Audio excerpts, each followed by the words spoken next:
Hey guys, Desolate Magic here, and it's time for one of my personal favorite series, and you guys seem to like it too.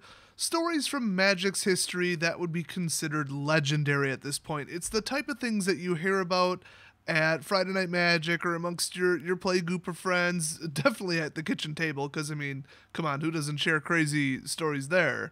And if you're interested, watch the other, I want to say 3 videos in the series at this point. They're all pretty darn entertaining and legendary. In fact, 2 of them are funny as hell. This one, not so much. This is just a huge story because, I mean, the title is not kidding. This is one of the most expensive, rarest cards ever to be produced in the history of Magic, and one of them just happened to be stolen. So, that sucks.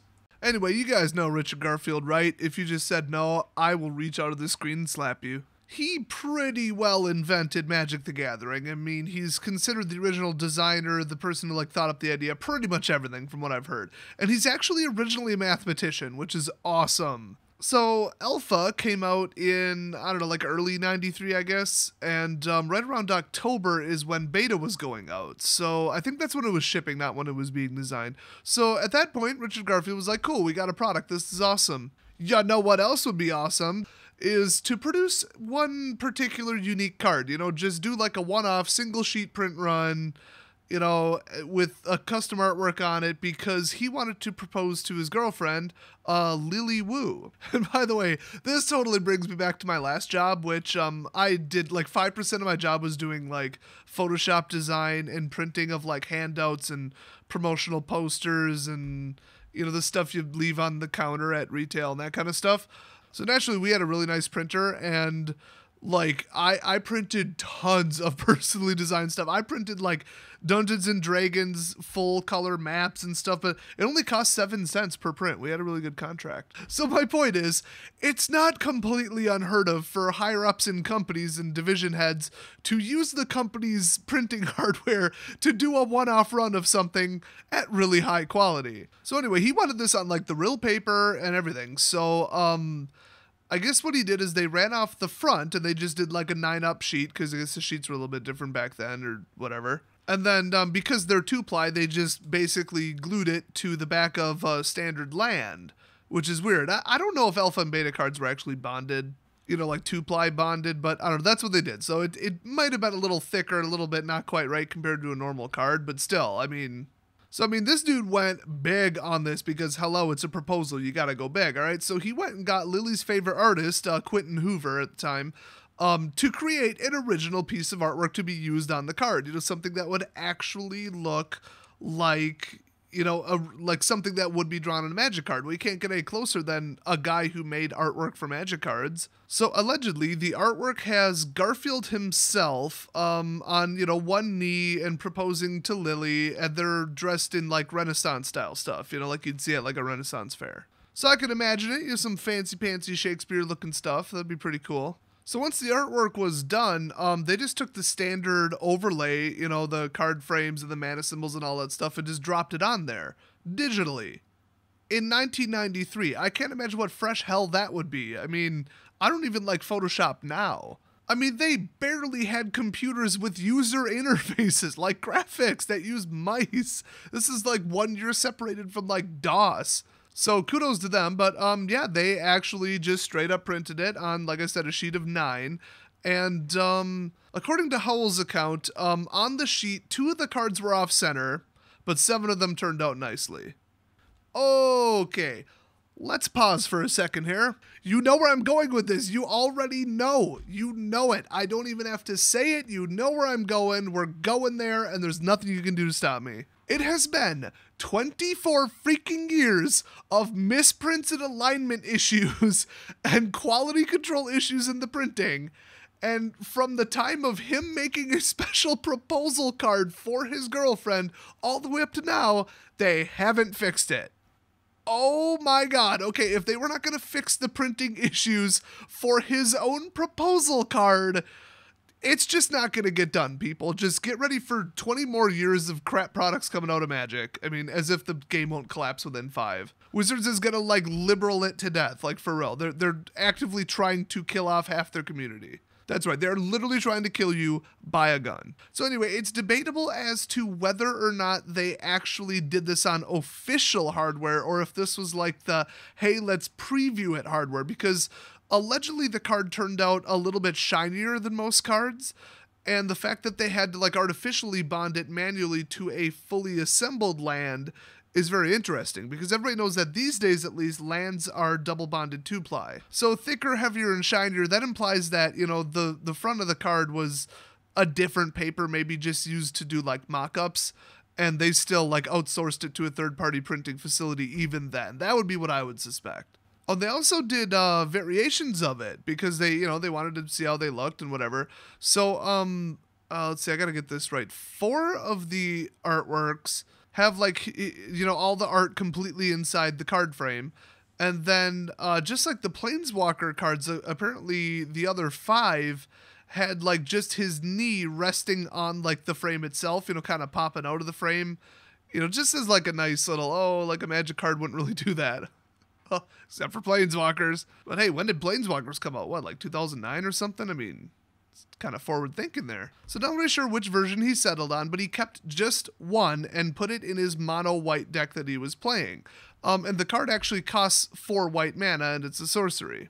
It states, and I quote, "Allow Richard to propose marriage to Lily. If the proposal is accepted, both players win. Mix the cards in play, both libraries and both graveyards, as a shared deck." Kind of odd phrasing there, but the punctuation makes it kind of work. Hey, he's a mathematician, not a writer, okay? So the best account I heard is the first 3 games that they played, he didn't draw the card. Okay, Richard, you're a mathematician. In his 60-card deck, which it might not have been 60 back then, I'm not that familiar. If there's 1 card in it, and you start with 7 cards in your hand, don't mulligan, which also you couldn't really back then, and you pull 10 cards total, like you take 10 turns basically with 1 draw per turn, and don't go first, there's a 28% chance you're going to pull the card. So yes, it took 4 games to pull the card because there was a 28% chance. So this is pretty funny. During the 4th game, he finally did draw it, but he was losing, like badly, at the point where he finally got it into his hand. So at one point in that game, Lily apparently asked him if he wanted to give up because she said, I don't think there's actually a card you could draw left in your deck that would allow you to win. So then naturally he like slams it down on the table and he's like, oh, what you gonna do now? It says we both win. You said I could win. In your face. Now that is almost definitely not how it went down, but the best account I could get was that it says he played the card. Now see, here's the thing though, here's the thing. Obviously Lily is not a very good Magic player because it says if the proposal is accepted, both players win. She had him on the ropes. All she had to do was not accept the proposal. The card's condition would have failed. It would have gone to the graveyard and she would have just wiped him out within a turn or 2. So biggest play error ever. And because she made it, they actually did get married. You know, because Magic the Gathering spells are in fact legally binding. So here's the interesting thing. Okay, so there is 1 single copy of this card, like the real one that he chose and actually played with, and according to him, the deck that they put together is still intact. So not only did she have to marry him, but now he has her deck.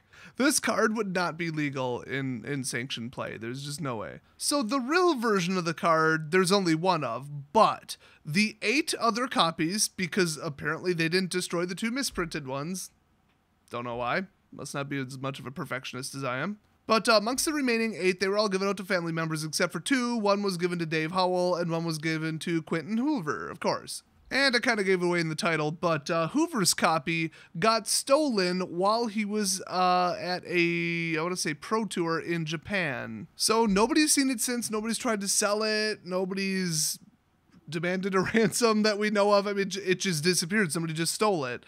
What I'm thinking is, you know, because basically if you go to a pro tour and you have a bag of anything at all, you got a pretty good chance of that not being your bag by the end of it. Yeah, unless you handcuff it to your wrist, it's going to be gone. And even then, you might just like take a 5-second nap and wake up with just handcuffs. So many douchebags and thieves, and I don't just mean the people participating in the tournament, show up to these and just steal everything they can get their hands on. It's absolutely disgusting. Wizards refuses to put in adequate security or check in, check out of bags or any kind of anything really at all. So that is a mighty, mighty shame. And here's the weird twist. Now, I don't really get this. If I ever see Richard, I'm going to ask him what's up.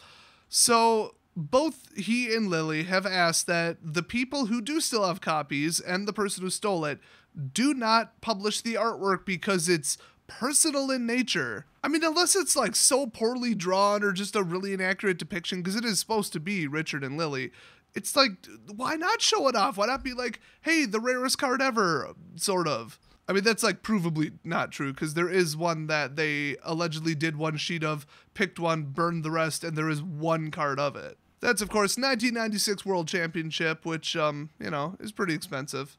I thought I heard that it just sold for like $30K or something like that. So whether this one would sell higher or not is, you know, debatable, but I don't think that any of his family members or Dave Howell would ever sell it. But I don't know. I mean, it would be a real instant, you know, 20 to 50,000. So, you know, kind of hard to say no to that. Oh, but maybe their friendship and the respect they have for each other is worth more than that. $50,000? I'd hit my best friend in the face with a baseball bat for about 10K, okay?